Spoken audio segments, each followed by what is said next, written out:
So the next thing that we are starting up today is one of the most important chapter of your syllabus, which is biotechnology. Okay, it's a very easy chapter. It's an applicative chapter of biomolecules. It's an application of genetics that we have studied so far.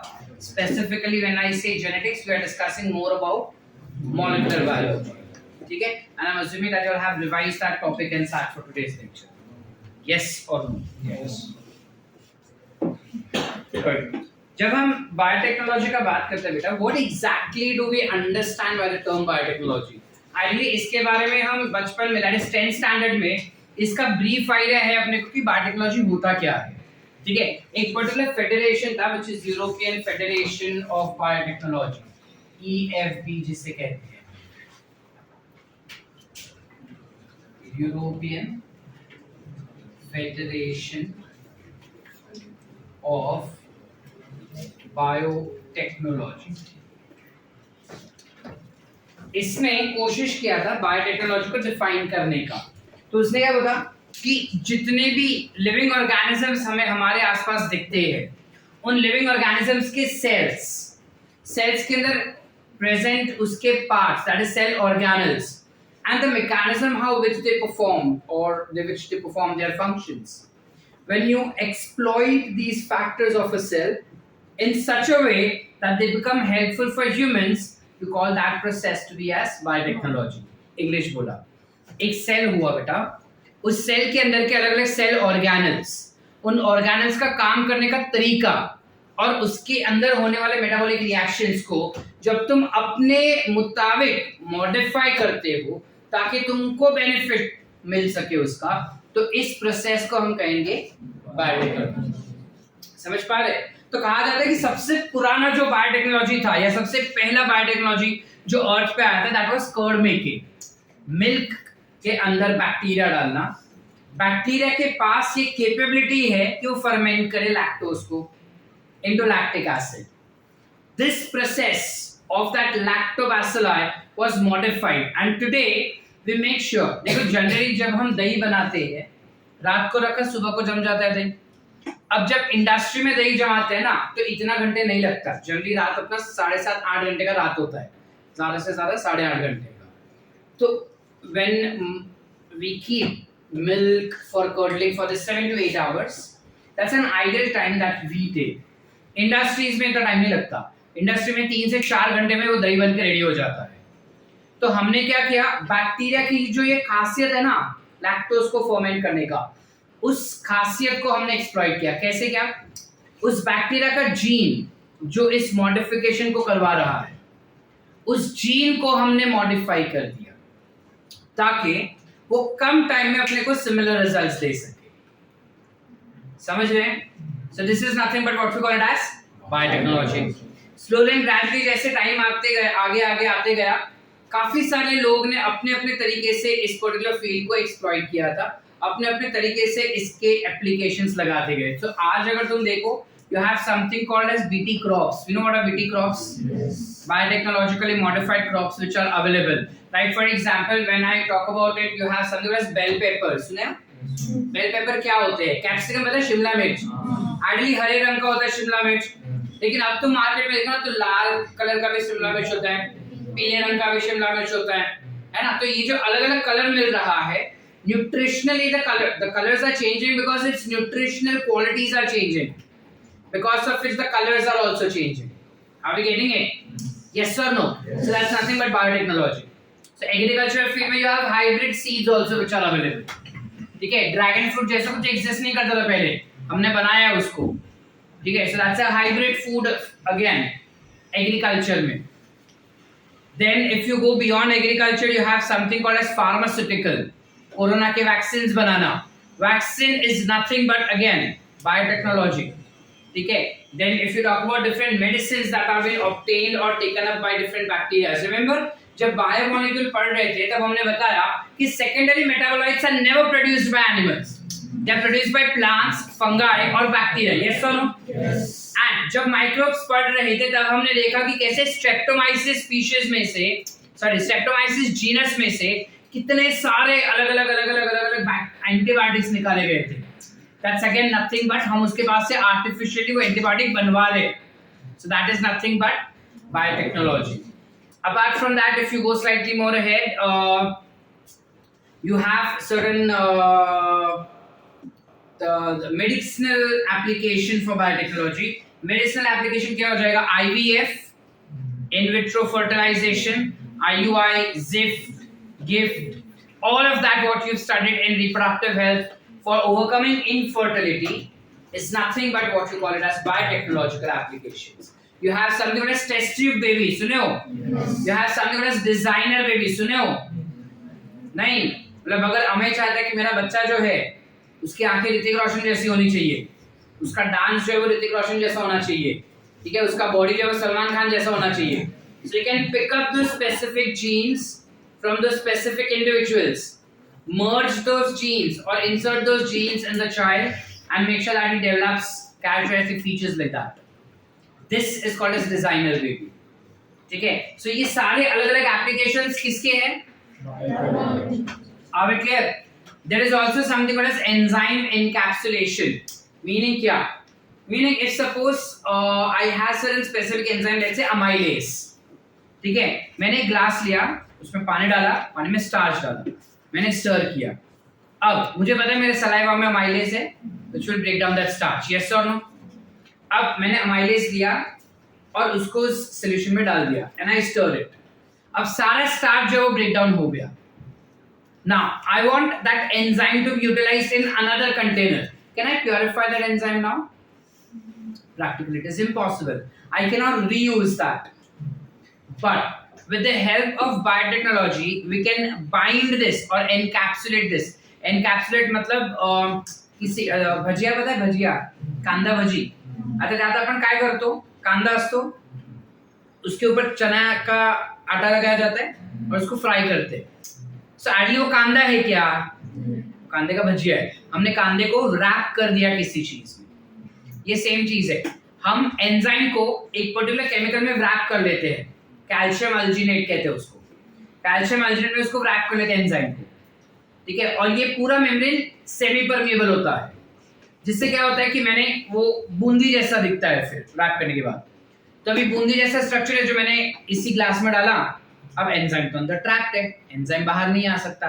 पानी तो अंदर जा सकता है, तो पानी के अंदर तो स्टार्च भी है, तो स्टार्च अंदर जाता है, it gets digested. Once I अगर entire starch has been digested, अब मैं क्या कर रहा हूँ? फिल्टर कर रहा हूँ. तो वो बूंदी जैसा स्ट्रक्चर तो हाथ में ले सकता हूँ, उसके अंदर तो एंजाइम भी है. अब उसको आपस में रीयूज कर लिया, दूसरे कंटेनर में डाल दिया. This is nothing but again, are we clear everyone? इस बायोटेक्नोलॉजिकल फील्ड में सबसे ज्यादा अगर कोई एप्लीकेशन है या यूटिलाइजेशन है तो that is of genetic engineering. Genetic engineering is one of the key application of biotechnology. Now, what exactly is genetic engineering? Whenever you modify genotype of a cell or organism such that the phenotype obtained is desirable, meaning जब हम किसी भी organism का genotype modify करें in such a way कि उसका phenotype जो हमको मिलेगा वो काफी ज्यादा डिजायरेबल है, मतलब हमको वही चाहिए था. जैसे भी थोड़ी देर पहले हमने किया, हमें बोलते कि मेरे बच्चे की आंख ना सेम ऋतिक रोशन जैसी होनी चाहिए. सो हमने क्या किया? ऋतिक रोशन का जीन लिया आंखों वाला और इस बच्चे के सेल्स के अंदर डाल दिया. अब जो फिनोटाइप, मैंने उसका जीनोटाइप मॉडिफाई किया ना भाई, सब जो फिनोटाइप मिलेगा मतलब बच्चे का जो आंखें रहेगा वो ऋतिक रोशन जैसा हो गया. So it's a desirable characteristics. समझ पा रहे?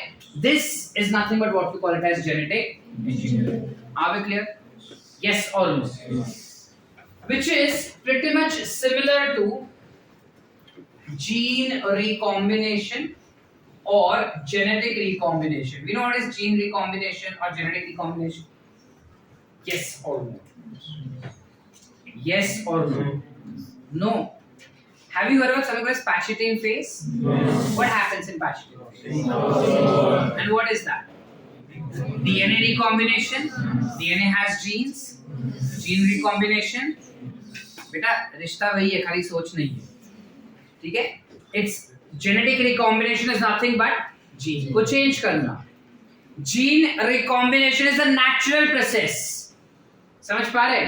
अब if it's a seen that Amay से इसके नहीं, मेरे को वो बंदा ना पूरा का पूरा, सिर्फ आंखें नहीं, मेरे को पूरी की पूरी बॉडी जो है वो ऋतिक रोशन जैसी ही चाहिए, so obviously he would not use his own sperms,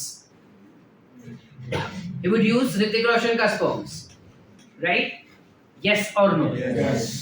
अब हमारे केस में दोनों इंसान ही है ना, तो वो एक बार पॉसिबल भी है कि चलो गैमेट्स बन गया एंड जाइगोट बन गया and the process is going है। बट व्हाट इफ आई से कि नहीं, हमें बोलता है कि नहीं मेरे बेटा ना इतना फास्ट वाला है चीता के जैसा, चीते की स्पीड होनी चाहिए। अब प्रैक्टिकली चीता के sperm cells can never fertilize the egg cell, human egg cell. Practically that is not possible. Yes or no? Yes. Now, that's one of the major drawback of gene recombination. Naturally, gene recombination will become a barrier, or it will create a barrier for those organisms which do not belong to same species or same family. चीता और human being वो same families के भी नहीं है बेटा, families भी दोनों के अलग अलग है ना, जिस वजह से उनके बीच में जीन रिकॉम्बिनेशन पॉसिबल नहीं।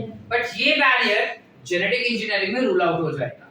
उसको चीता का स्पीड चाहिए, वही स्पीड का जीन हमने निकाला, हमें के स्पर्म सेल्स के अंदर से जेनेटिक रिकॉम्बिनेशन किया और वो स्पीड वाला जीन जो इसके अंदर डाल दिया।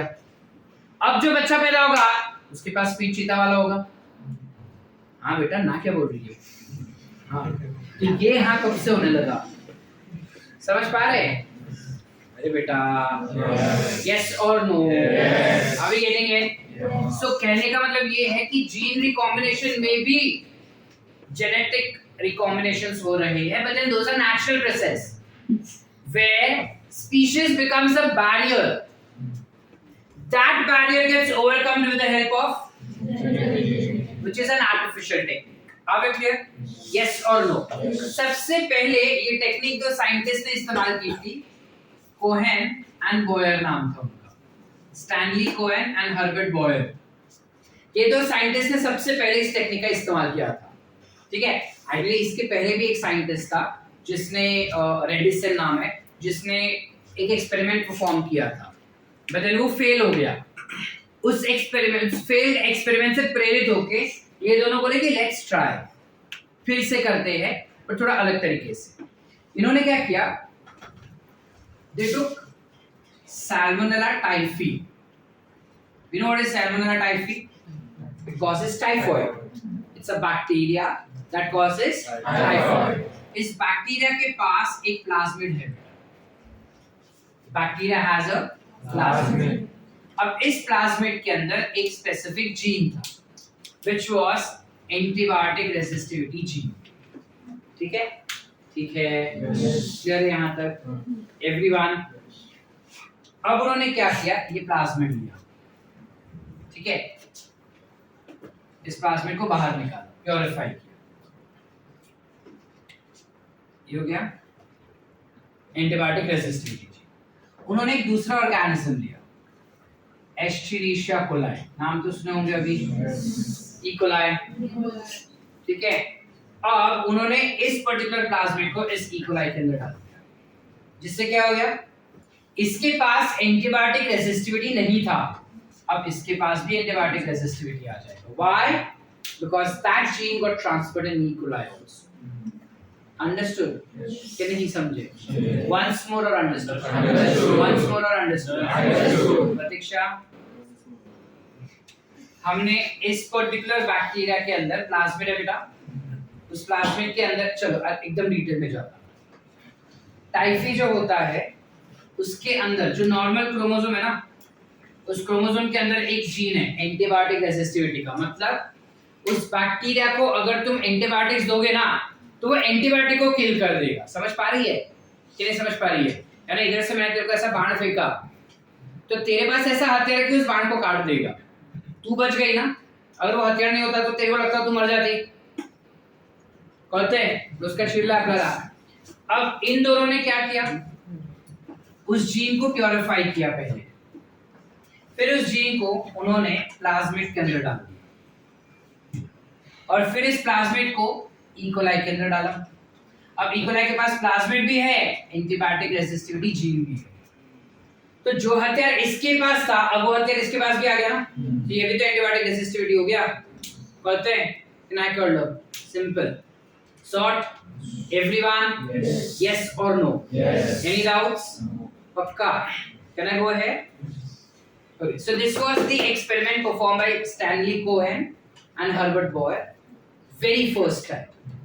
ये एक्सपेरिमेंट चैप्टर में नहीं दिया अपने को, यूनिट स्टार्ट होने के पहले जो साइंटिस्ट का इंट्रो देते हैं ना उसके अंदर दिया है। बट हाँ तुम देख लो पहले कि सर बोले वो सही है या नहीं। खुश हो गए गौरव? अब मैं पढ़ाऊं? PYQ में इसके ऊपर क्वेश्चंस पूछे गए हैं, so we better read this. ठीक है, it's an important experiment that states these were the first individual to give a successful genetic engineering. ये पहला ऐसा कपल था, कपल मतलब वो वाला कपल नहीं, साइंटिस्ट वाला कपल, जिन्होंने सही या सक्सेसफुल जेनेटिक इंजीनियरिंग का एक्सपेरिमेंट किया था। ठीक है, चले आगे। अब यही चीज हमको हमारे बॉडी में करना है, तो हम कैसे करें? ठीक है, let's say for example Nandini मेरे पास आती है, ठीक है, कुछ सालों बाद डॉक्टर कौन बनेगा? चलो अनुष्का डॉक्टर बना देते हैं। नहीं, शर्वरी डॉक्टर शर्वरी। अब नंदिनी को ना बहुत हाइपर डायबिटीज है, तो नंदिनी जाती है शर्वरी के पास और बोलती है हाय कशी आहेस, आपण प्रारंभमध्ये सोबत होतो ये वो। शर्वरी बोलते काय काम तर लवकर सांग, तिकडे लाईन आहे, तिकडे गप्पा हाकायला नाही बसली। ठीक है, अब नंदिनी बोलते की बघ मला ना डायबिटीज आहे, खूप डायबिटीज आहे आणि मला ते खूप आता मुझे बहुत परेशानी दे रहा है। ठीक है, चलो स्टोरी सुनो, चलो बिकॉज ये पूरा स्टोरी पर ही चलेगा, ये चैप्टर और बाद वाला चैप्टर भी। तो हम नोट्स नहीं लिखेंगे, नहीं बहुत नोट्स लिखेंगे, बहुत डिटेल में नोट्स लिखेंगे हम इस चैप्टर का। ठीक है, सुनो क्या हो रहा है। तो बोलती है ऐसा ऐसा डायबिटीज है मेरे को, और प्रॉब्लम ये हो रहा है कि डायबिटीज की वजह से ना मैं ढंग से कुछ काम नहीं कर पाती, ये वो बहुत प्रॉब्लम हो रहा है। तो तुम कुछ भी हो, लेकिन डायबिटीज से मेरे को छुड़वाओ। You make sure that diabetes is I don't suffer from diabetes anymore. तो शर्वरी बोलते ठीक है यार, जा आज तो मेरे पास अभी इलाज नहीं है, तो 15 दिन दे मेरे को, 15 दिन के बाद मुझे बुलाएगी तब आना, और अपॉइंटमेंट लेके आना इस बार, ऐसा रैंडमली नहीं आ जाना। तो बोले ठीक है। अब ना शर्वरी सोचते हैं कि क्या करे, फिर उसको स्ट्राइक होता है। 2023 में जब वो 12वीं में थी ना, तभी प्रोफेसर था,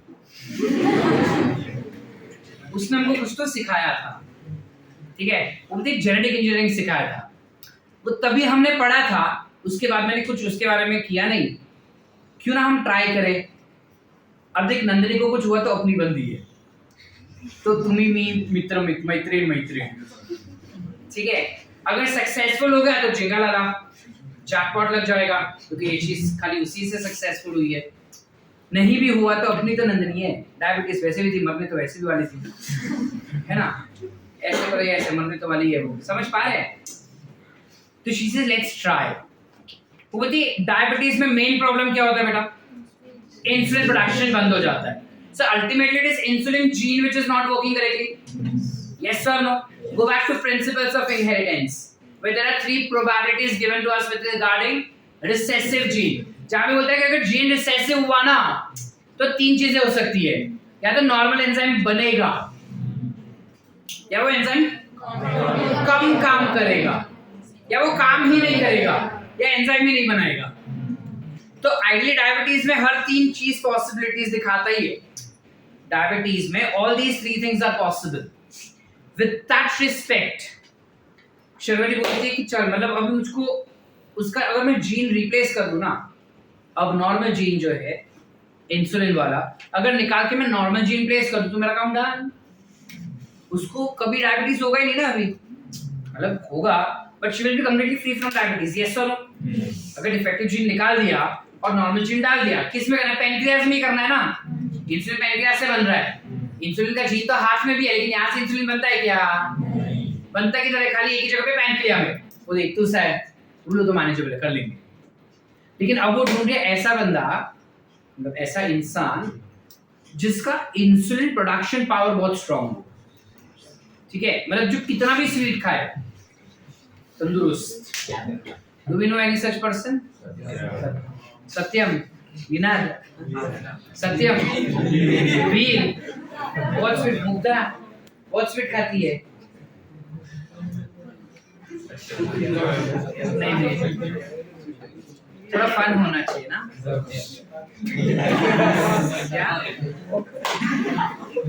चलो, let's say she finds someone, हम उस इंसान को मिस्ट्री ही रखते हैं। अब तुम्हारे अकल में उस इंसान का नाम ले लो। सुनो, चलो बस डन।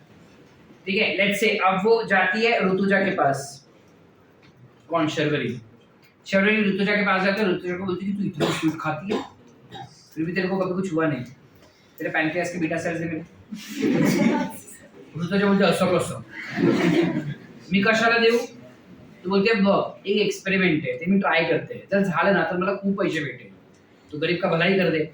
तो बोलते तेरे से ज्यादा गरीब मैं, अगर भला हो रहा है तो आधा आधा हो। तो बोलते पहले भला तो होने दे, फिर देखते हैं। बोलते ठीक है, बीटा सेल से तब दूंगी जब तू वादा करके आधा आधा देगी मेरे को पैसा। तो बोलती ठीक है। अब ऋतुजा के बीटा सेल्स मिल गए इसको। Now what happens is she plans out the experiment. जब एक्सपेरिमेंट प्लान आउट कर रहे हैं तो कुछ स्टेप्स उसमें इंक्लूड होंगे। सबसे पहले isolation of DNA.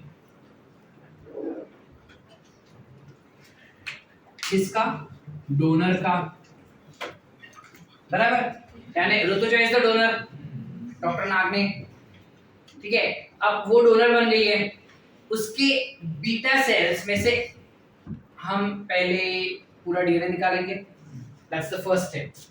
Second step that we have over here is that DNA तो मिल गया। अब प्रॉब्लम ये है कि मेरे को पूरा डीएनए चाहिए क्या? मेरे को खाली चंक ऑफ डीएनए चाहिए ना। So what will I do is I go for breaking down that particular DNA, मतलब चॉप कर रहे हैं DNA, ठीक है। So you go for DNA digestion by restriction enzymes, or you can also call it as molecular seizure. Last page पे दिख रहा है या जूम करो? मॉलिक्यूलर सीजर से हमने डीएनए को चॉप कर दिया। अब डीएनए को चॉप करने के बाद हम सिलेक्ट करेंगे ना इंसुलिन जीन की। So we go for separation and selection of desired gene. Once the desired gene is selected, we go for insertion of gene in a suitable vector. उस gene को, जो इंसुलिन जीन है, उस gene को हम एक vector में डालेंगे। वेक्टर काय असतात बेटा? कोणताही असा मटेरियल जो डीएनए ला एका सेल मधून दूसरा सेल ला ट्रांसफर करना। कोई भी ऐसा मटेरियल जो डीएनए को एक सेल से दूसरे सेल में ट्रांसफर करे, उसे हम क्या करेंगे? समझ पा रहे हैं? अभी क्या होंगे वो हम पढ़ेंगे, हम सारे स्टेप्स डिटेल में पढ़ने वाले हैं। उसके बाद इंसर्ट हो जाएंगे, वेक्टर के अंदर गया। Now there will be introduction of vector in competent cells. हम वेक्टर को एक कॉम्पिटेंट सेल्स में डालेंगे। कॉम्पिटेंट सेल्स वो सेल्स होते हैं बेटा जो फॉरेन डीएनए को लेने की काबिलियत रखता है। हर वो सेल जो फॉरेन डीएनए को लेगा, फॉरेन डीएनए मतलब क्या? उसको इंग्लैंड से लाना पड़ेगा क्या मेरे को? Foreign DNA is that DNA which does not belong to itself. मेरे सेल्स के अंदर अगर अनुष्का का डीएनए गया ना, सो अनुष्का का DNA becomes foreign DNA form. समझ पा रहे? तो हर वो सेल जो फॉरेन डीएनए लेने के काबिल रहेगा उसको हम कहेंगे कॉम्पिटेंट सेल्स। उसके बाद we go for amplification of gene. After amplification of gene, we go for the last step, which is insertion in host cell. ठीक है? These are 7 basic steps for genetic engineering. ठीक है, NCERT में नहीं दिया आपने। Even also we are not following NCERT का flow, like biomolecules we are not following your, ठीक है। बायोमोलिक्यूल्स में भी हमने एनसीईआरटी का फ्लो नहीं पढ़ा था, इसमें भी हम एनसीईआरटी के फ्लो के हिसाब से नहीं जा रहे हैं, हम खुद के हिसाब से चल रहे हैं, ठीक है। ये क्लियर है इतना? फर्स्ट स्टेप पे चले, isolation of DNA. If I want to isolate DNA,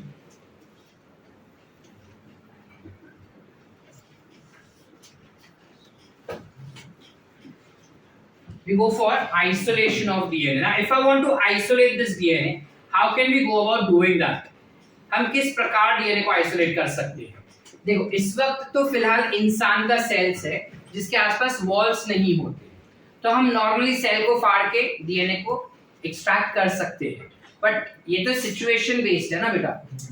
अगर सपोज मुझे प्लांट्स के साथ एक्सपेरिमेंट करना है तो प्लांट्स के तो अलग अलग होते हैं cell wall, so I can use I firstly use cellulase enzyme to break down what?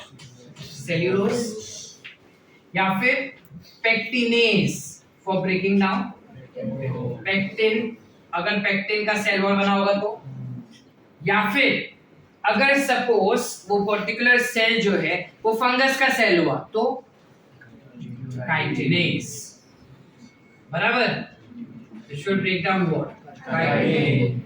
I also have an enzyme called as lysozyme. सुने हो? Which breaks down what?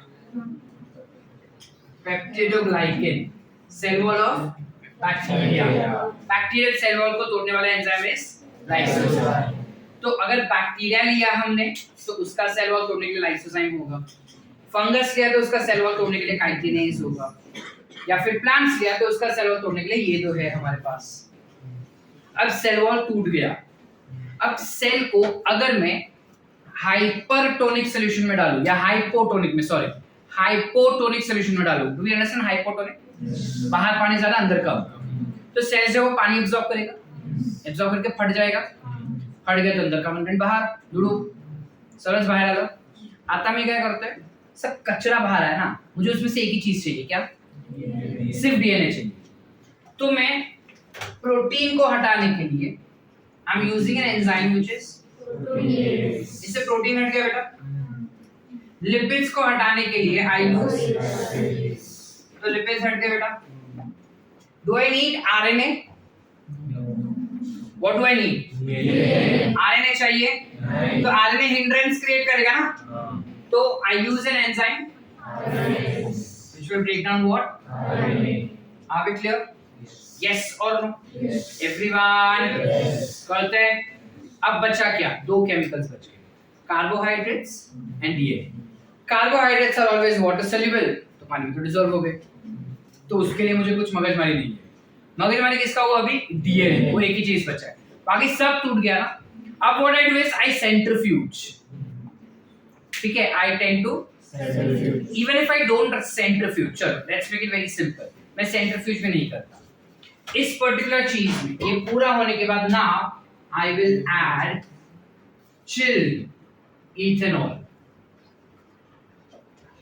Once you add chilled ethanol, दारू वाला नहीं, talking about 70% ethanol. दारू is not 70%, मर जाएगा। तेरे को तो सोचना भी नहीं चाहिए कासिफ। हाँ आराम है उसको तो। चलो चिल्ड इथेनॉल जैसे ही ऐड करेंगे ना, क्या होता है, on addition of chilled ethanol DNA जो है वो पूरा ऊपर आ जाता है and it gets precipitated, but between the junctions, यानी अगर ये टेस्ट ट्यूब हुआ ना बेटा, तो नीचे सारे अपने को सेल्यूलर डेब्रीज मिलते हैं, टूटे हुए सेल्स का ब्रेकडाउन स्ट्रक्चर्स, ये सब टूटा हुआ नीचे दिखाई देगा। ऊपर हमने डाला चिल्ड इथेनॉल, तो दोनों के बीच में ना यहाँ पर एक प्रेसिपिटेट बनता है which is nothing but so an addition of chilled ethanol DNA gets precipitated, DNA will get precipitated. Are we clear everyone? Yes. Any doubts beta? All clear? चले आगे। अब DNA तो प्रेसिपिटेट हो गया, बट मुझे DNA निकालना है ना, तो मैं क्या करूंगा? तो फॉर दैट रीजन एक ग्लास रॉड होता है, कुछ ऐसा होता है वो ग्लास रॉड, ऐसा। तो मैंने डाल दिया ये ग्लास रॉड इसके अंदर। मैगी खाते, मैगी नूडल्स मैगी, ऐसे डाल के हम ऐसा नहीं निकालते, थ्रेड है ना, तसच करता था। पूर्वा मैगी खाए कभी? देखा है लोगों को चाइनीज मैगी खाते हुए देखे हो? तो वो क्या करते हैं, वो ऐसा फोर्क ऐसा डुबा के नहीं निकालते ना बेटा, उसको रोल करना पड़ता है, तो वो फंसता है उसके अंदर। लाइकवाइज ये हमने डाल दिया अंदर, जहाँ पे डीएन है ना उधर उसको रोल करते हैं, और रोल करने के बाद उसको खींच के बाहर निकालते हैं। इस प्रोसेस को you call it as spooling. क्या म्हणतात? स्पूलिंग। क्या म्हणतात? Spooling. What is spooling then in that case? You took a rod, you roll and remove the precipitate of DNA. This part is called as spooling. Are we clear? Yes. Any doubts? Anyone? Pura concept clear? Yes. What was my aim? Isolation of DNA. I did that successfully. First step complete. Sharvari खुश। Sort है? Yes. Second step पे चले? Yes. पहले इतना कुछ लिखना है? फटाफट।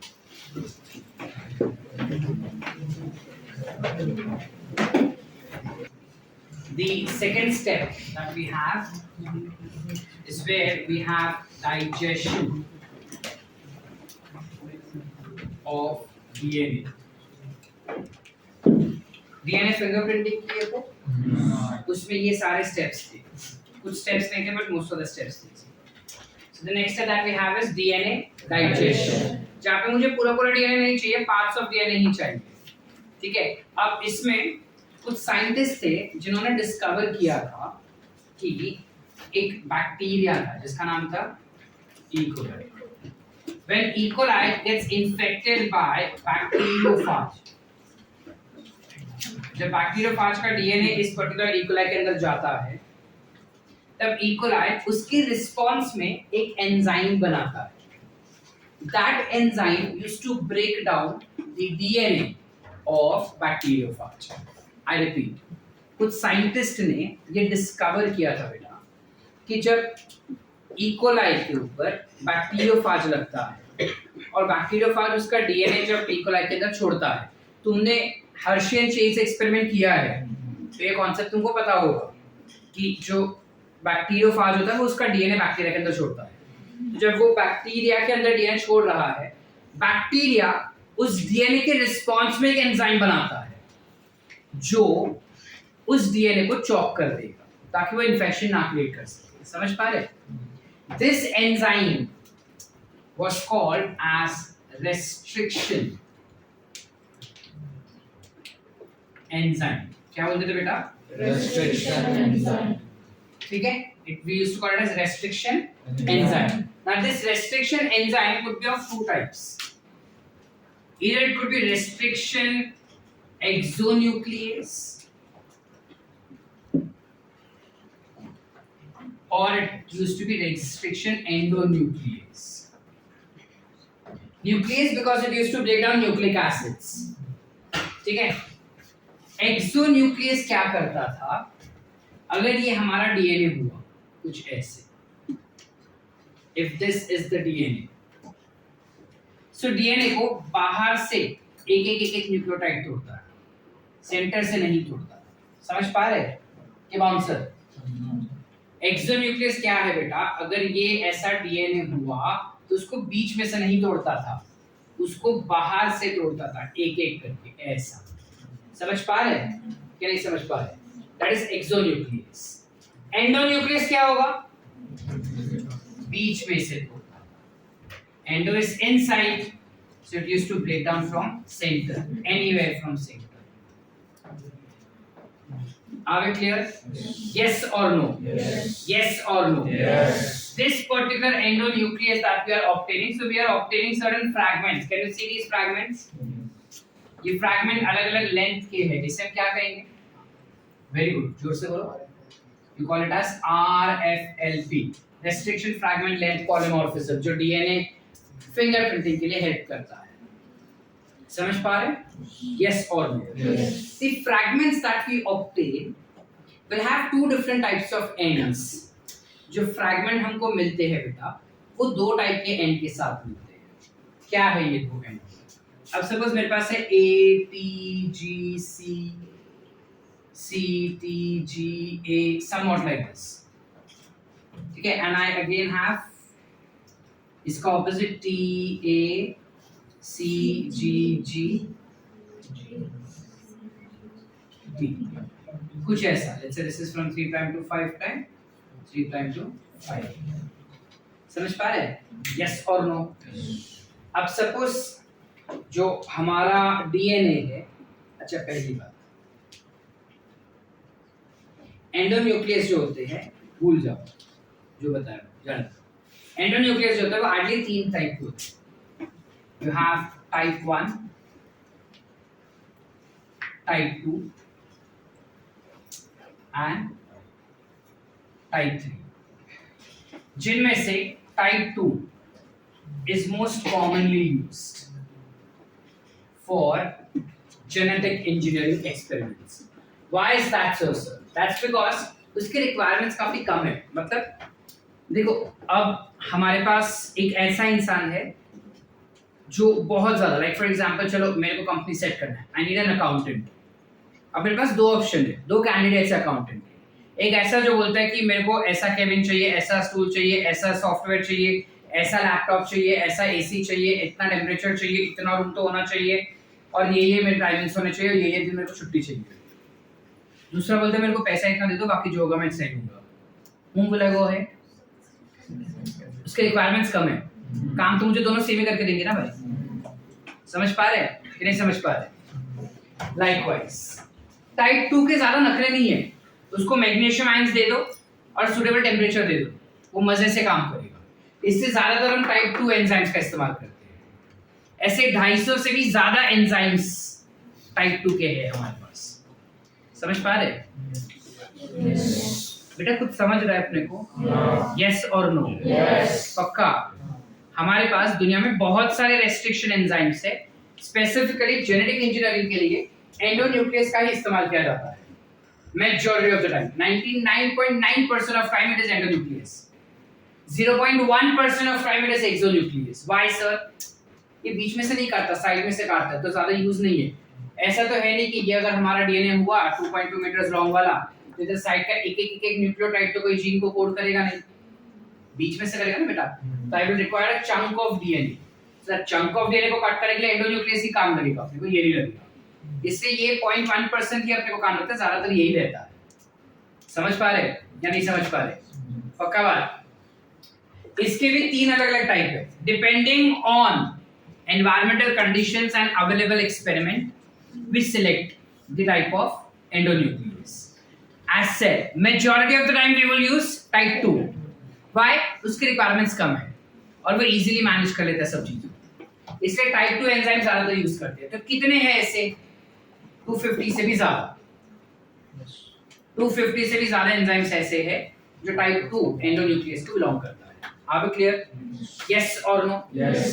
ये जो एंडोन्यूक्लियस एंजाइम होते हैं, this endonuclease enzyme tends to recognize palindromic sequence. It will recognize palindromic sequence. You know what is palindromic, beta? What are palindromes? आगे से रीड करो या पीछे से रीड करो, same meaning. It's called as palindrome. ठीक है? Mom, M-O-M, M-O-M. ठीक है? Dad, D-A-D, D-A-D. Sis, S-I-S, S-I-S. Malayalam, Malayalam. कसं काय माहिती? मॉलिक्यूलर में किधर आया ये चीज? DNA.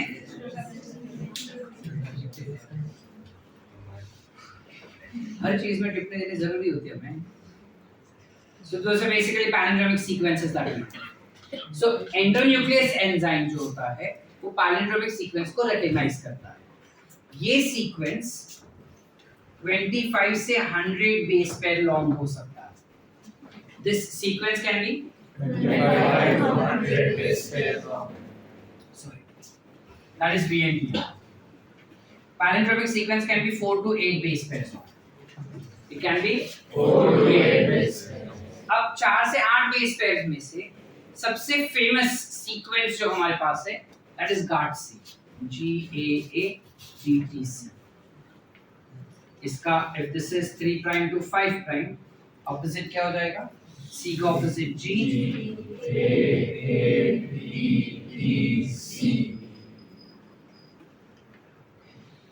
DNA is always read from 3 prime to 5 prime, right? So sequence when I read from here to here it is GAATTC, when I read from here to here it is GAATTC. Sorted? Sort आहे कि नहीं? अब enzyme जब DNA पे घूमता है वो इस टाइप के पैलिंड्रोमिक सीक्वेंस को ढूंढता है। हर एक एंजाइम का पैलिंड्रोमिक सीक्वेंस अलग-अलग होता है, तो वो अलग-अलग सीक्वेंस पे या अलग-अलग लोकेशन पे डीएनए को कट कर सकता है। ठीक है, अगर एक एंजाइम का ये है तो दूसरे एंजाइम का कुछ और होगा। इज इट पॉसिबल कि सेम सीक्वेंस मल्टीपल एंजाइम्स का रिकॉग्निशन हो? यस, देयर आर चांसेस कि same sequence multiple enzymes recognise करते हो, लेकिन जब वो मल्टीपल एंजाइम्स सेम सीक्वेंस को रिकॉग्नाइज करते हैं वो सारे एंजाइम्स उस सीक्वेंस को सेम जगह पे कट नहीं करेंगे। नहीं समझा ना? सुनो, पहले पढ़ लो क्या है फिर बताता हूँ। क्या होता है? This is GATC that we have and I have an enzyme.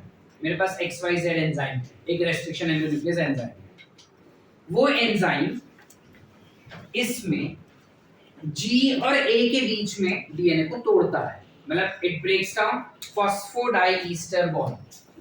Ideally, this is responsible for breaking down phosphodiester bond. We know what is phosphodiester bond. So, ये जो एंजाइम है वो डीएनए का फॉस्फोडाइस्टर बॉन्ड तोड़ता है। अब जब ये एंजाइम डीएनए पे रोल करता है, पहले तो वो इस रिकॉग्निशन सीक्वेंस को रिकॉग्नाइज करेगा। What is the recognition sequence?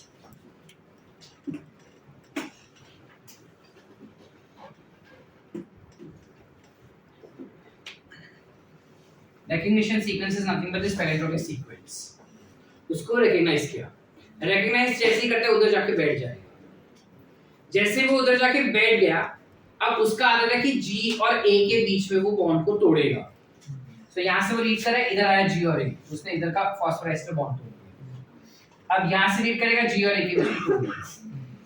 तो मेरे को सीक्वेंस कैसा मिलेगा देखो, एक सीक्वेंस G वाला एंड CTTAA, यस और नो, और एक सीक्वेंस उस तरफ से लिखोगे तो ATTAATTC एंड G, यस और no. This is 5 prime and over here this is 5 prime. This is 3 prime, this is 3 prime, this is 5 prime, this is 3 prime, 3 prime, 5. बरोबर है बेटा? Yes or no? Yes. Meaning I have a chunk of single stranded DNA over here. I have a chunk of Single stranded DNA. जो दोनों एक दूसरे को complementary है, तो वो एक दूसरे को अट्रैक्ट करेंगे ना चिपकने के लिए, कॉम्प्लीमेंट्री है इसलिए इस टाइप के एंड्स को हम कहते हैं स्टिकी या फिर cohesive and. We call it as sticky या फिर Cohesive end. Did we understand? Yes or no? Yes. या फिर एक तो तरीका है कि वो डीएनए को ऐसे तोड़ सकता है, दूसरा तरीका ये है कि वो डीएनए को अलग तरीके से तोड़े। मैं तो वो बताता कि मैं A और T के बीच में तोड़ूंगा। अगर वो A और T के बीच में तोड़ रहा है तो यहाँ से रीड क्या किया गया A और T, तो इधर कट किया, यहाँ से रीड किया A और T, इधर से कट किया। Now it has what as a sequence? GAATTC. GAATTC. Yes or no? Do I have any single stranded structure? No, right? Yeah. पहले वाले सिनेरियो में जो डीएनए कट हुआ वो ऐसे कट हुआ, दूसरे वाले सीक्वेंस में डीएनए ऐसे कट हुआ। So there is no single stranded overlap. Yes or no? Yes. This kind of breakdown that we see, yeah, ends that we get is called as blunt ends. क्या बोलते हैं? Blunt ends. क्या बोलेंगे इसको बेटा अपन? Blunt ends. Are we clear? Yes or no? Yes. Yes or no? Yes. Everyone? Yes. पक्का? इसे हम कहेंगे blunt ends. तो जो restriction endonuclease enzyme होता है वो हमें दो टाइप के एंड्स दे सकता है, या तो स्टिकी एंड्स देगा या तो वो हमको ब्लंट एंड्स देगा। Are we clear up till here? Any doubts? Anyone? आसान। रिकग्निशन सीक्वेंस को रिकॉग्नाइज करेगा और एक specific site to which you call it as restriction site पे it will cleave DNA. That restriction site is unique for the enzymes.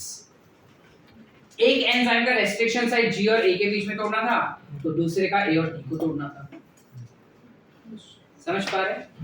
तो recognition sequence can be shared by multiple enzymes, but restriction sites are never shared by enzymes. Are we clear? नहीं समझे? Once more. हमने क्या बोला बेटा?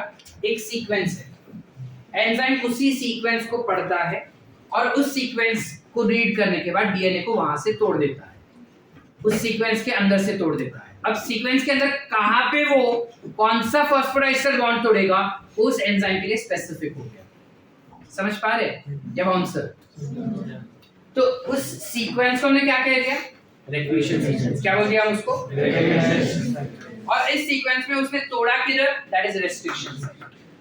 Are we clear? Yes और no? Everyone? Any doubts? नक्की। जब वो डीएनए को तोड़ता है तब दो टाइप के एंड बनाएगा, एक हो जाएगा स्टिकी एंड या फिर कोहेसिव एंड, दूसरा हो जाएगा। अब जो ये स्टिकी एंड्स बना रहा है ना बेटा, जो स्टिकी एंड्स बना रहा है उसमें ध्यान से देखो, ये 5 प्राइम एंड है, इसके ऊपर सिंगल स्ट्रैंडेड डीएनए लटक रहा है, इस वजह से we say that it have 5 prime over यानी ऊपर, हैंगिंग लटका हुआ चीज, 5 प्राइम के ऊपर चीजें लटक रही हैं, 5 प्राइम के ऊपर चीजें लटक रही हैं। आप क्लियर? यस और नो? करते हैं एवरीवन? यहां तक क्लियर है बेटा? Once more. क्या वाला चीज नहीं समझा? सुनो, पहली बात, ये एंजाइम जो होता है वो हमेशा पैलिंड्रोमिक सीक्वेंस को रिकॉग्नाइज करेगा। Enzyme will recognise palindromic sequence which are called as recognition sequence. We can call it as recognition sequence. Palindrome है, so I can have this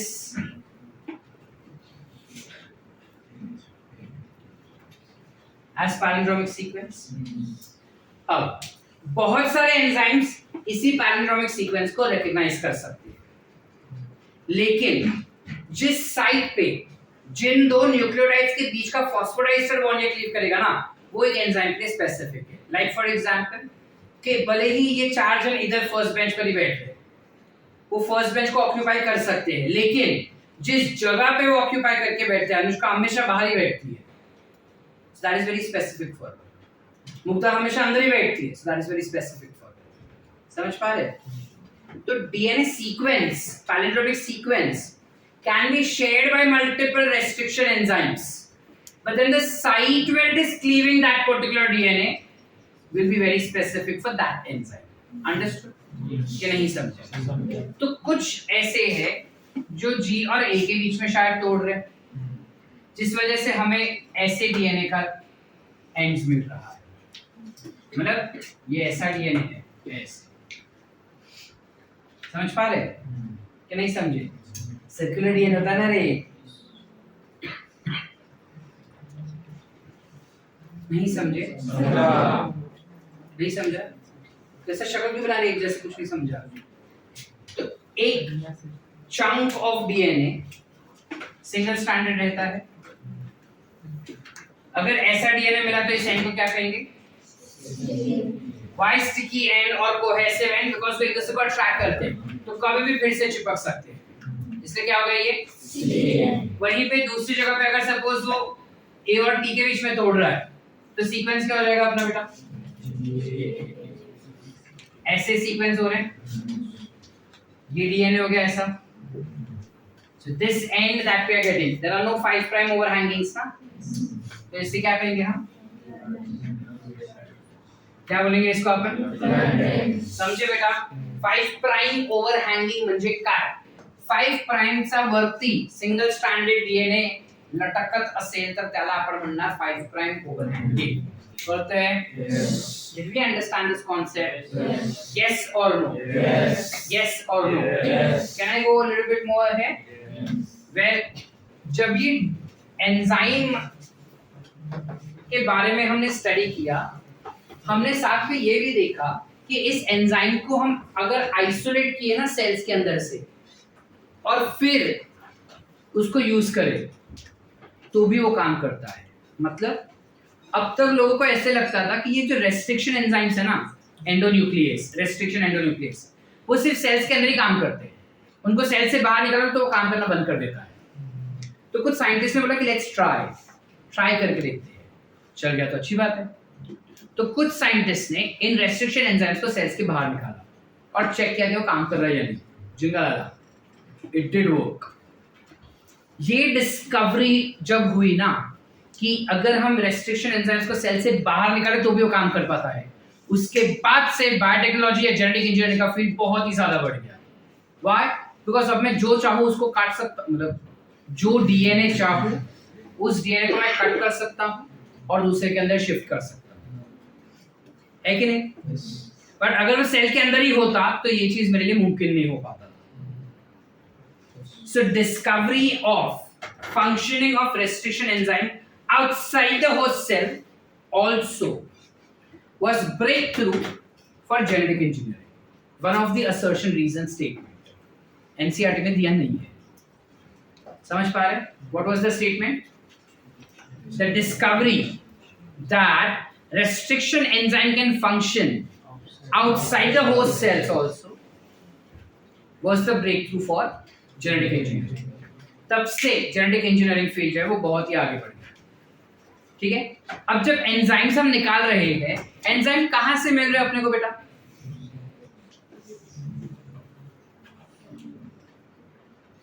cell से मिल रहा है. लेकिन कौन सा सेल? ये एंजाइम कौन बना रहा है? इकोलाई, मतलब बैक्टीरिया बना रहे हैं ना. E coli was just an example, क्योंकि एक्सपेरिमेंट उस पे किया था. बैक्टीरिया से मिल रही है हमको. यस और no? This enzymes are produced by whom? Bacteria. क्यों बनाया बैक्टीरिया ने ये? वायरस की एंट्री को रोकना चाहता था, है ना. वायरस के डीएनए के एंट्री को रोकता है, इसलिए उसका नाम गिरा रेस्ट्रिक्शन. और एंजाइम तो है ही. ये एंजाइम बैक्टीरिया के सेल के अंदर बनाया जा रहा है और वो वायरस के डीएनए को अंदर आने से रोकता है, इसलिए नाम क्या हो गया? Restriction endonuclease. कळतंय की नाही बेटा? उसका क्षेत्र की आपल्याला.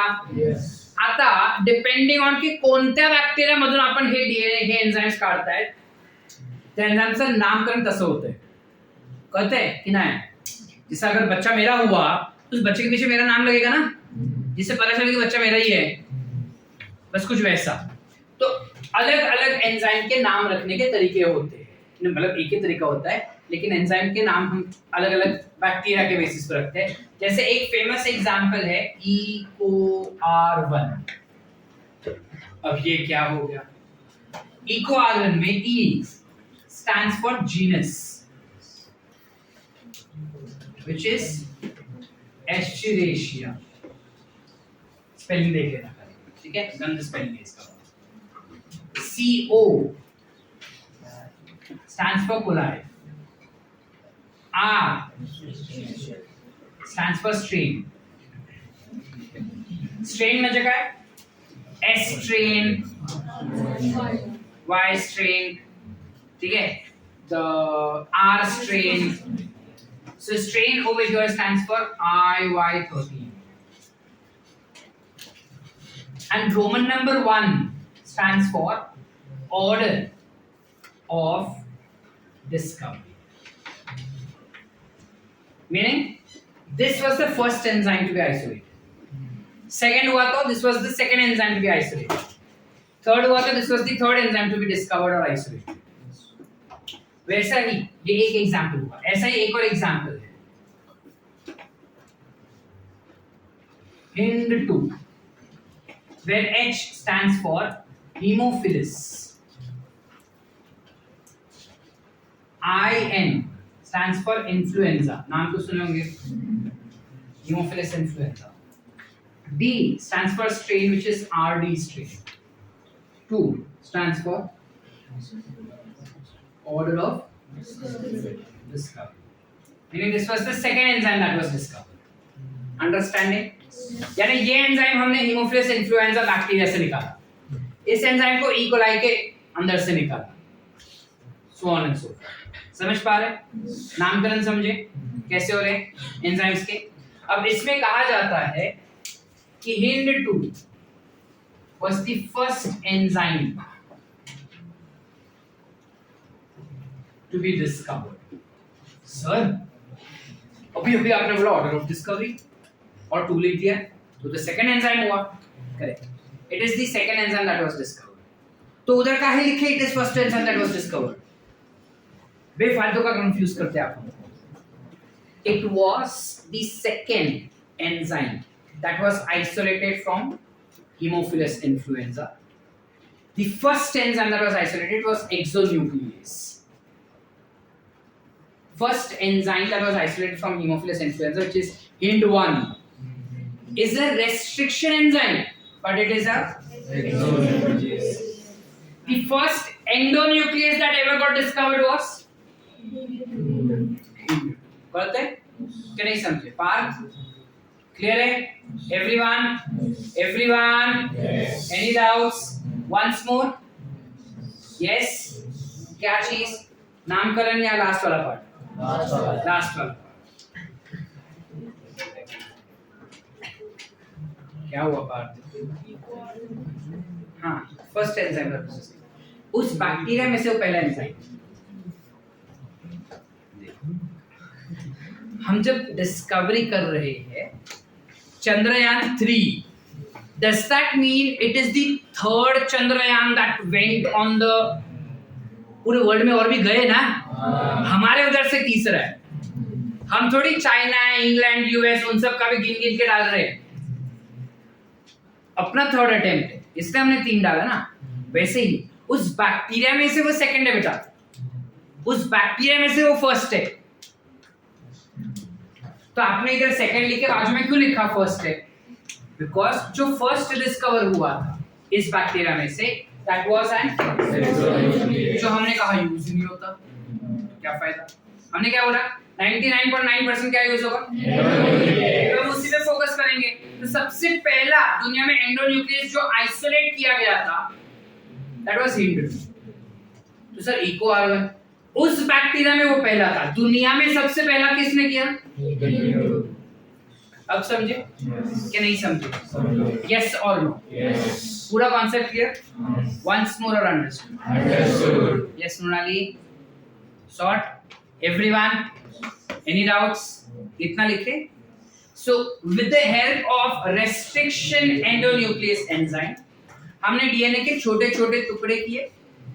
छोटे छोटे टुकड़े करने के बाद अब हमें इसमें से सिर्फ और सिर्फ इंसुलिन का जीन आइसोलेट करना है, which becomes our third step. यहां तक कॉन्सेप्ट क्लियर है बेटा? Yes.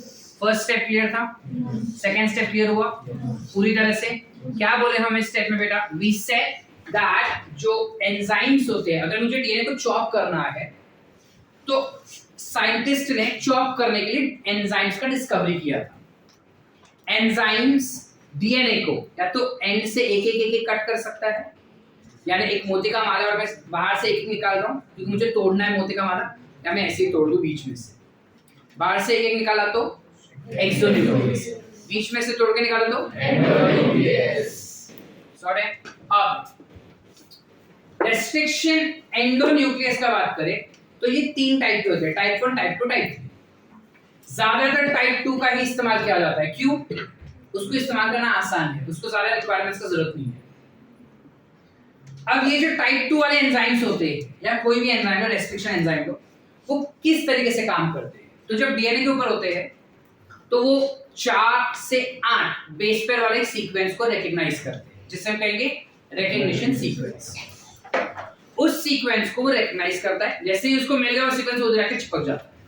और चिपक के उस सीक्वेंस के जो 4 से 8 बेस पेयर्स है उनमें से किसी भी एक बेस पेयर के बीच में फॉस्फोडाइस्टर बॉन्ड को तोड़ देगा। कौन सा बॉन्ड तोड़ेगा? Phosphodiester bond. टेस्ट में आएगा, याद रखना। कौन सा बॉन्ड तोड़ता है? Phosphodiester bond. उसने फॉस्फोडाइस्टर बॉन्ड तोड़ दिया। जैसे ही फॉस्फोडाइस्टर बॉन्ड उसने तोड़ दिया, अब क्या हुआ? डीएनए का बैकबोन टूट गया। दोनों तरफ से ना, दोनों स्ट्रैंड का टूटा। अब दोनों स्ट्रैंड का जो टूट रहा है वो या तो ऐसे टूटेगा, अगर ऐसा टूटा तो ये क्या हो गया? Blunt ends. क्या होंगे? क्या होंगे? Blunt ends. अच्छा, अगर मैं इसको ऐसा तोड़ दूं तो क्या हुआ? बिकॉज़ ये दोनों सिंगल है ना, दे वांट टू मिंगल। समझे? क्या नहीं समझे? बोलते हैं बेटा, how do I define my sticky ends? 5 prime overhanging जिसके पास होगा स्टिकी एंड्स, जिसके पास नहीं हुआ ब्लंट एंड्स। 5 प्राइम ओवरहँगिंग म्हणजे काय सर? असा डीएनए आहे हा 5 प्राइम, त्याच्यावरती सिंगल स्ट्रँड हलतोय ना, hanging. 5 prime overhanging will be classified to be as sticky end। अच्छा, तुम्हारा अकल लगाओ, ज्यादातर कौन सा बेहतर होगा, ब्लंट या स्टिकी? स्टिकी। क्यों वो थोड़ा बाद में बताता हूं मैं, तो बाकी कल के एपिसोड में जाएगा। लेट्स सी, यहां तक क्लियर है एवरीवन? अब जब तोड़ दिया हमने, 2 टाइप की चीजें भी मिल गई। नामकरण कैसे करते हैं हमने कहा, जिस बैक्टीरिया में से निकाला उस बैक्टीरिया पे एंजाइम का नाम। मैंने इकोलाई से निकाला तो इकोआर, मैंने इन्फ्लुएंजा से निकाला हिंड। अब पहला निकाला 1, दूसरा निकाला 2, उस बैक्टीरिया से पहला 1। Which was the first restriction in the nucleus ever discovered and isolated? याद रह गया? पक्की बात? एवरीवन नक्की? टेस्ट में मार्क्स आ पाएंगे? अब तो इंटरनल्स मिल गए ना? पॉज कर, फिर बाद में बात करते हैं। चलो, talking about third step. Third step क्या था? देखो, डीएनए के अलग अलग फ्रैगमेंट्स मिल गए हमको। अब ये जो अलग अलग फ्रैगमेंट्स है ना, उनमें से हमको एक ही फ्रैगमेंट चाहिए, व्हिच इज व्हाट इंसुलिन वाला fragment is what we need. ठीक है, अब ऑब्वियसली हमारे पास इतना तो नॉलेज होगा कि इंसुलिन का जीन सीक्वेंस क्या है, and based on that we can identify molecular weight of insulin gene. नहीं समझे? इंसुलिन का एक जीन है। अब अगर शर्वरी एक साइंटिस्ट है, एक डॉक्टर है, तो उसे इंसुलिन जीन का सीक्वेंस पता होगा बेटा। ठीक है, कितने न्यूक्लियोटाइड का सीक्वेंस है वो उसे पता होगा। वो अभी इस चैप्टर के अंत तक तुमको भी पता चल जाएगा कि वो 51 nucleotide sequence, 51 nucleotides, 51 base pair का सीक्वेंस है। ठीक है, अब 51 बेस पेयर जो होते हैं उसका मॉलिक्यूलर वेट कितना होता है वो हम कैलकुलेट करके बता सकते हैं। हम क्या करते हैं, पहले उसी सेम मॉलिक्यूलर वेट का एक दूसरा केमिकल लेके रखते हैं, ऐसे सैंपल। कैसे कैसे? अब मुझे 1 किलो गेहूं खरीदना है, तो बाजू में 1 किलो का वजन रहेगा ना, जो इक्विवेलेंट रहेगा, टू आइडेंटिफाई कि एक्चुअली 1 किलो है या नहीं। समझ पा रहे? सेम चीज, तो हमने सेम मॉलिक्यूलर वेट वाला एक केमिकल लेके रखा है। अब आगे हम क्या करते हैं, सुनो। We need to do what? Separation and selection of desired gene. Yes or no? Or we can also call as purification and selection of desired gene. अब इसके लिए क्या करते हैं, एक केमिकल होता है जिसमें कहते हैं अगार अगार, सुने हो? उसी का प्योर वर्जन को कहते हैं अगारोस। क्या कहते हैं? अगारोस। उस अगारोस का हम जेल बनाते हैं, जेल करते हैं। हमने कभी जाम जेली बनते हुए देखा है? एक लिक्विड होता है, उसको मोल्ड में डाल दो, कुछ देर तक ठंडा रखो, वो जेली बन जाएगा। अब सपोज मैंने एक कप लिया, उसके अंदर जेली वाला सब्सटेंस डाला, और उसके अंदर एक प्लास्टिक के ऊपर तेल लगा के ऐसा रख दिया अंदर। अब सॉलिडिफाई होने के बाद वो प्लास्टिक निकाल देगा तो अंदर छेद होगा ना, बस कुछ वही सेम चीज कर रहे हैं। देखो क्या करते हैं, हमने अगारोस लिया बेटा, उस अगारोस का एक जेल बनाया कुछ ऐसा, और उस जेल में हमने 2 छेद बना के रखे थे ऐसे। इन छेद को we call it as well. काय म्हणतात? डीएनए फिंगरप्रिंट में प्रोबेबली ये चीज किया होगा. We call it as well. ठीक है. जेल कौन सा है हमने कहा? अगारोस. जिस वजह से you call it as agarose gel. Electrophoresis. You know what is electrophoresis? You have done this. प्यार से इसे एज भी कह सकते हैं. अगारोस जेल इलेक्ट्रोफोरेसिस एज. जो डीएनए फिंगरप्रिंट में किया था that was polyacrylamide gel electrophoresis page. वो अलग ही अलग, बट बेसिक प्रिंसिपल सेम होते हैं उसके. ठीक है. अब इन वेल्स में एक जगह पे मैंने स्टैंडर्ड डाल दिया. Standard is what? जो हमने सिलेक्ट किया था सेम मॉलिक्यूलर वेट वाला.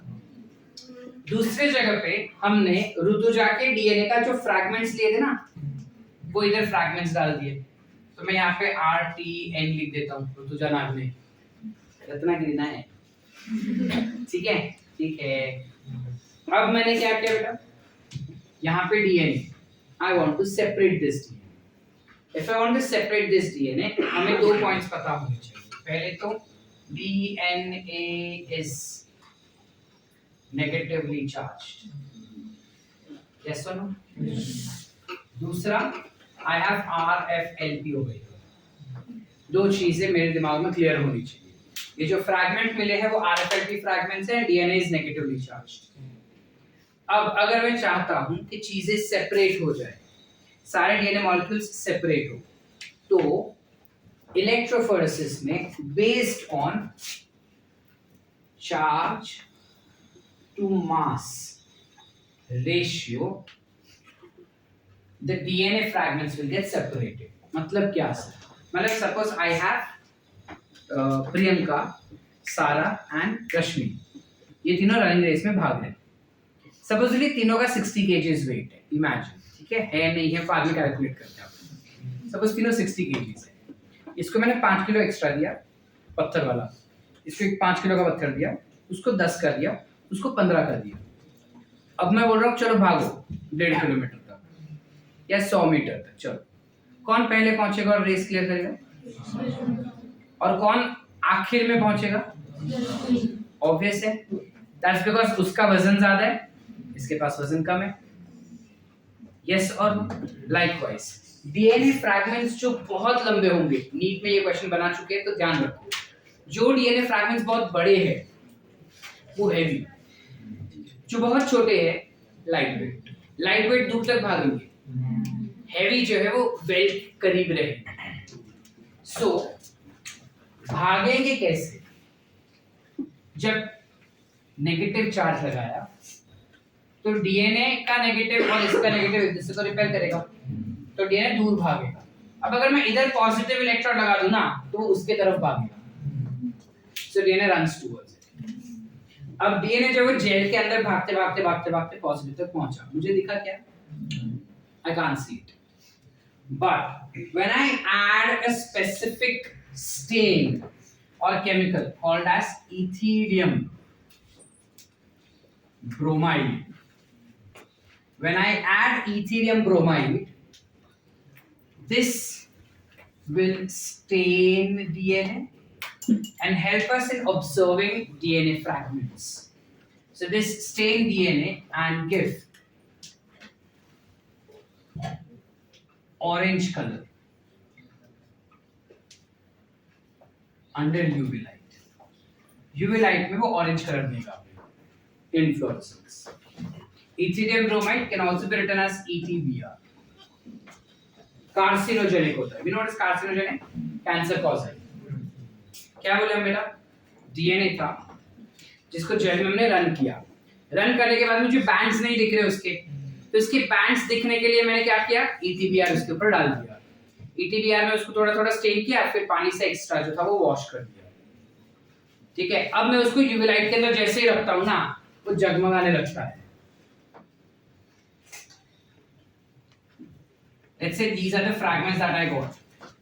I मतलब शर्वरी got, जिसमें एक बैंड स्टैंडर्ड का इधर बना है. हमने क्या बोला? स्टैंडर्ड का molecular weight has to be same as that of insulin standard का molecular weight has to be same as that of Insulin. So अगर इसका मॉलिक्यूलर वेट ये है सामने वाले का भी वही सेम है तो कैन आई से this fragment is of insulin yes और नो बेटा तो हम क्या करते हैं इतने चीज को कट करते हैं and we remove DNA from this chunk इतने पार्ट को कट करके उसमें से डीएनए को निकाल देते हैं इस प्रोसेस को you call it as elution क्या कहते हैं Elution. और हमने डीएनए एक मिनट एल्यूट किया डीएनए हमने क्या किया Elute. आप क्लियर वंस मोर और understood Understood. Everyone Yes. Everyone Yes. Concept clear कैसे हमने डीएनए को सेपरेट कर कैसे बाहर निकाला डीएनए तो हमारा डिजायर्ड जीन जो था ना व्हिच वाज इंसुलिन वो हमने पकड़ लिया अब नेक्स्ट स्टेप क्या है इंसुलिन को हमें डिजायर्ड क्लोनिंग वेक्टर में ऐड करना है यहां तक कॉन्सेप्ट क्लियर है बेटा any doubts up in this concept everyone पक्का लिखे थर्ड स्टेप